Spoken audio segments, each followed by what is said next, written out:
For 500 years, education has had a disproportionately high value in Scottish life. Almost 20,000 students attend the city's two major universities, and thousands upon thousands more are enrolled in the various city colleges.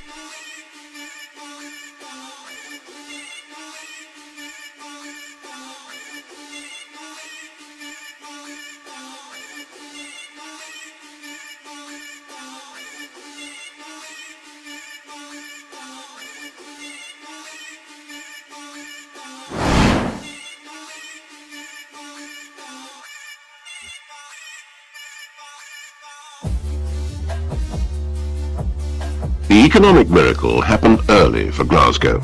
Long before other nations were wakened to the din of production, Glasgow was building steamships and railway engines for every corner of the earth. Its all-conquering triple expansion engine ruled the waves. The city's reputation rested solidly on engineering, for that is what it exported.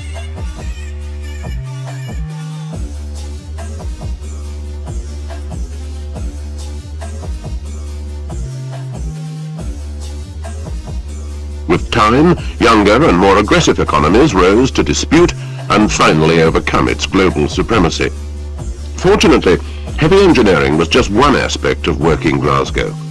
And when the empire-building, muscle-flexing days were over, there remained a different but still prosperous city.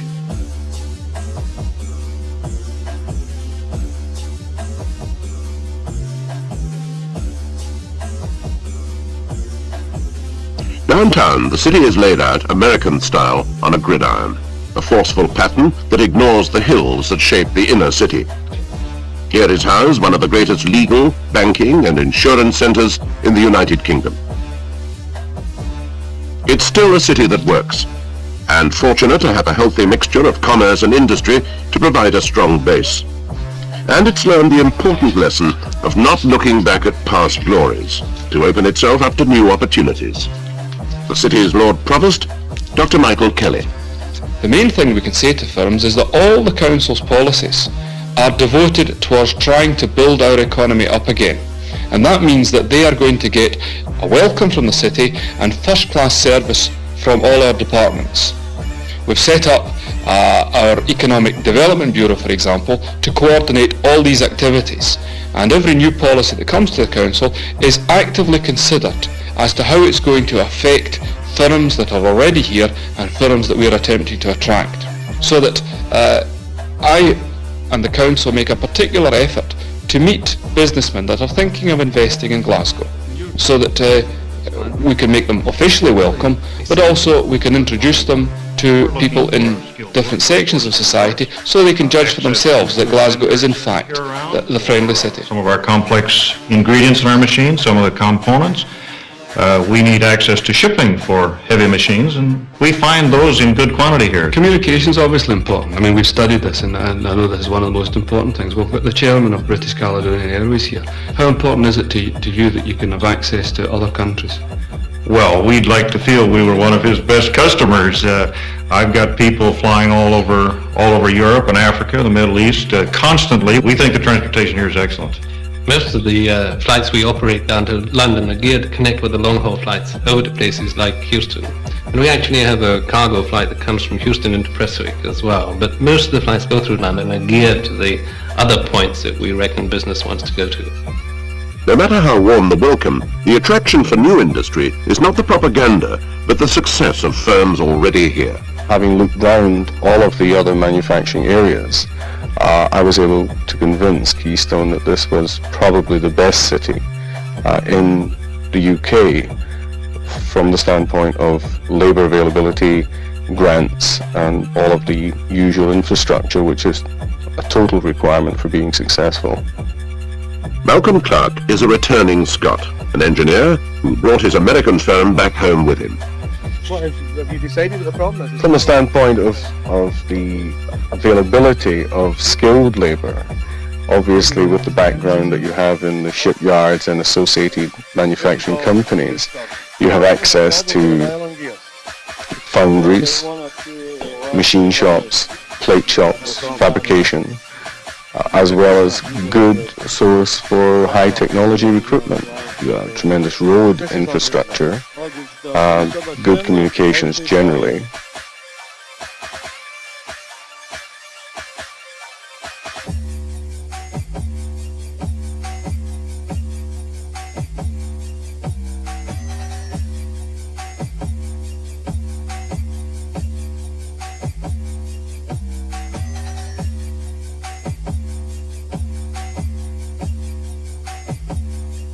The reason for good communications rests firmly on Glasgow's new and growing role as the administrative capital for the whole of the Strathclyde region.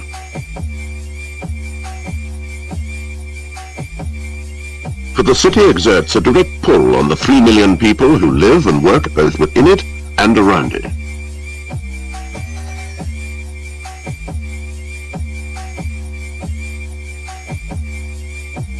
Glasgow is more than a workshop. It's also a market in its own right, generating and creating work by the very fact of its existence.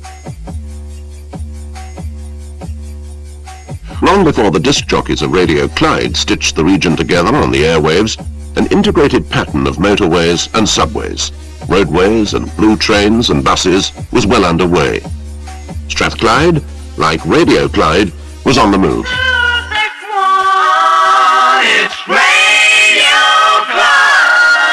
You're tuned to The Breakfast Show with Dave Marshall at 261 till 9 o'clock. Travel news time down from Glasgow Airport with our flight watch check. Good morning, this is Dick Barry reporting. Good morning, Dave, and it is a good morning for prospective airline passengers with British Airways and British Caledonian on time. An early shuttle flight from Heathrow due at Glasgow at 9 o'clock, and Prestwick's transatlantic flights also looking very good indeed. Dick Barry, 261 flight watch. Stay gay, travel news now from Erskine. Here's Margaret McCulloch. All routes towards Glasgow are very busy now, but even if it's not an especially good day as far as the weather's concerned, it's certainly a good day on the road so far. Our patrols report traffic moving well on the roads leading into town, including the urban motorway, and thankfully no hitches to cope with. Back with an update in half an hour. Thanks, Margaret. It's 8:15. Just 20 years ago, the average speed of traffic in central Glasgow was less than 10 miles an hour at rush hour. The urban motorway has changed all that. It's a great difference now getting through Glasgow. It used to be when you come into Glasgow you had to negotiate all the traffic and traffic lights and it was quite a time getting through Glasgow. Now with a new motorway going through there, you can come in off of 74 straight through Glasgow. You can get to any part of Glasgow actually from the exits off the motorway and straight through to Greenock with a container basis. So virtually from like Southampton or Tilbury, it's mostly motorway all the way now. The contraction of shipping on the Clyde may have been steady, but Clyde Port still handles almost 20 million tons of cargo each year.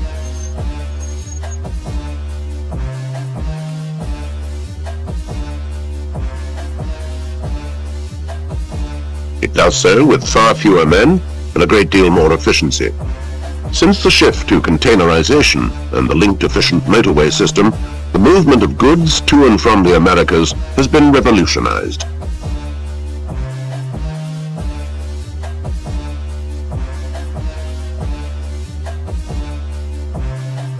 Containerization of cargo isn't restricted to shipping.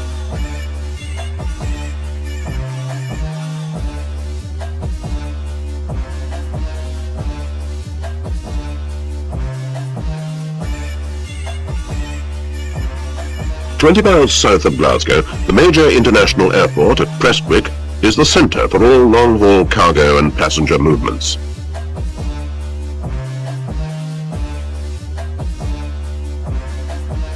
Between them, Prestwick Airport and the city's own Glasgow Airport, just 12 minutes from the town centre, handle 3 million passengers each year.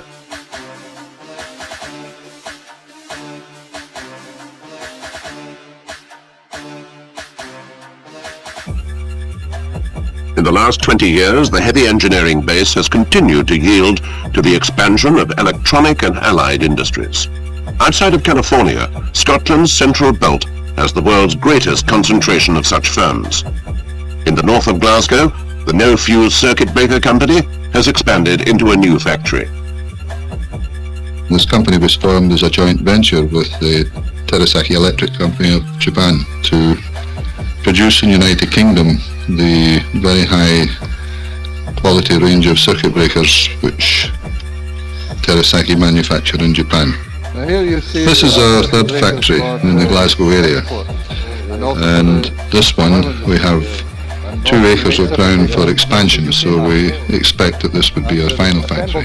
And as far as the staffing of the factory is concerned, we're very fortunate in Glasgow because we have a large pool of craftsmen and engineering type labour which are easily trained into our type of product because they've already been on products which require an intelligent approach.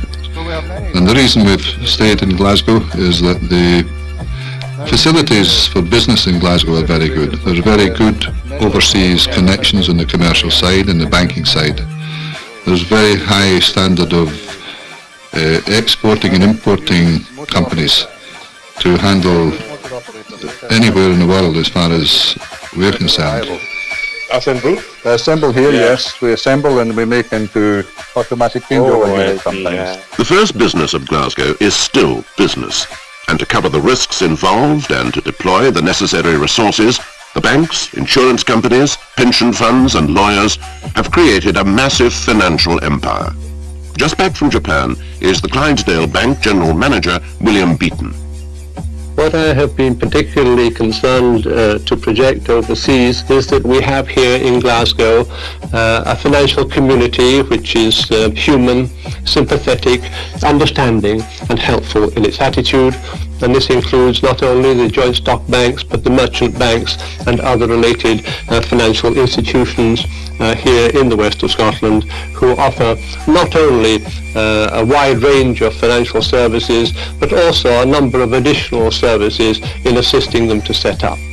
What we are seeking to do is to work cooperatively one with another to talk to those who will be setting up their manufacturing operations here to design a financial package appropriate to their particular operations to ensure that they will have a long and continuous record of performance here in the west of Scotland which will ensure a viable operation for many years to come. This is the City Council's Economic Development Bureau, set up to cut red tape and bring together every department in the Council that has help and advice to offer industry. The work of the Bureau goes beyond finding factories of the right size for incoming and expanding industry.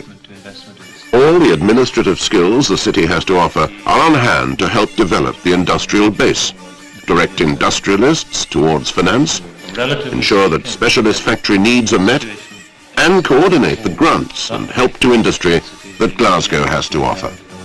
Surely that's not arguments against going on with some more. And for that reason, I don't really suggest that we should concentrate on any specific area in the city. What we should try and do is get... The city's Industrial Development Officer, Stuart Logan, carries the work of the committee into the field where the hard talking gets done. And coordinate all the departments associated with industry. The premises are good for me in as much as they are located in the central area of Glasgow. They're near the motorways, in which case it's an excellent distribution point. The size of the premise is 800 square feet is ideal at the moment. The rent's very reasonable, and the running costs and the facilities for parking, servicing expansion are ideal. Once you settle in here and think you're perhaps another year or so, what's happened then? Well, we'd hope that once we introduce the new work there, the signboards, estate boards and so forth, we would hope to have bigger premises, but again... Yes, this is 800 square feet just now.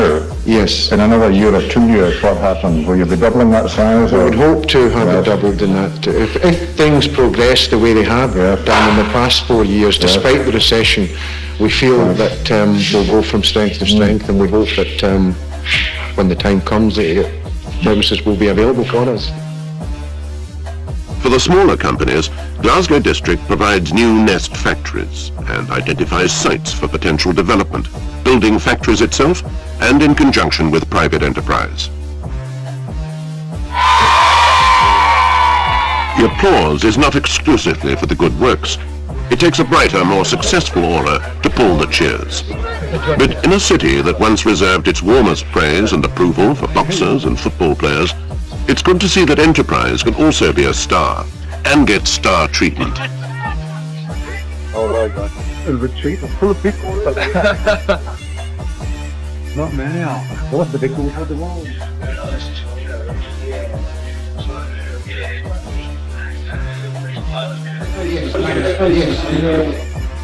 Long before education became the basis for successful industry, local firebrand John Knox had drawn up a separate educational course for Scotland. A school in every village, a university in every city. Countless Scots children saw it as the surest road to success. For 500 years, education has had a disproportionately high value in Scottish life. Almost 20,000 students attend the city's 2 major universities, and thousands upon thousands more are enrolled in the various city colleges. A strong scientific and technological bias is everywhere evident and attracts the scalp hunters from the major firms like ICI, Shell and Unilever. Yes, I wanted to do a general degree in business without getting too tied down to any specific subject, and Strathclyde offered a variety of courses that I could do just that. I work for a major UK multinational operating worldwide, and we visit Glasgow every year because of the experience that we have had that shows that Glasgow, with its 2 universities, backed up by further technical and business colleges, provides a regular stream of high-quality graduates in disciplines ranging from chemists, physicists, to engineers, to linguists and art students, and indeed students from the business schools. And ask them about their jobs and what they're doing. It helps to give us an idea of what we think we might want to do once we leave university, and it makes the course very much more practical. The city is friendly and streetwise, insistently urban, hip, not square. The most American of British cities, filled with the sons and daughters of potential emigrants who made their new world right here and liked it.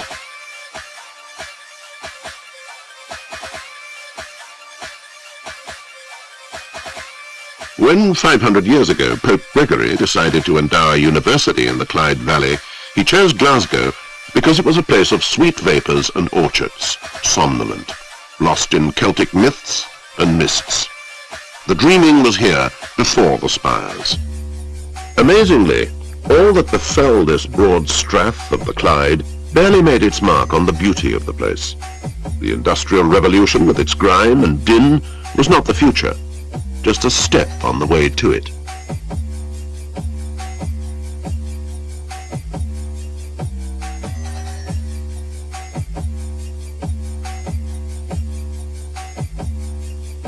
The totally urban development of the city avoided sprawling suburbs. The surrounding countryside was barely marked.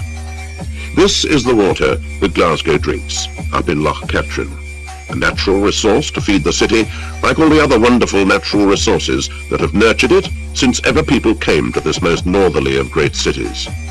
A region warmed by the Atlantic drift and made mellow by it. For in Europe, you go east and not north to find the cold. In the valley beneath the playground, nothing has changed and everything has changed.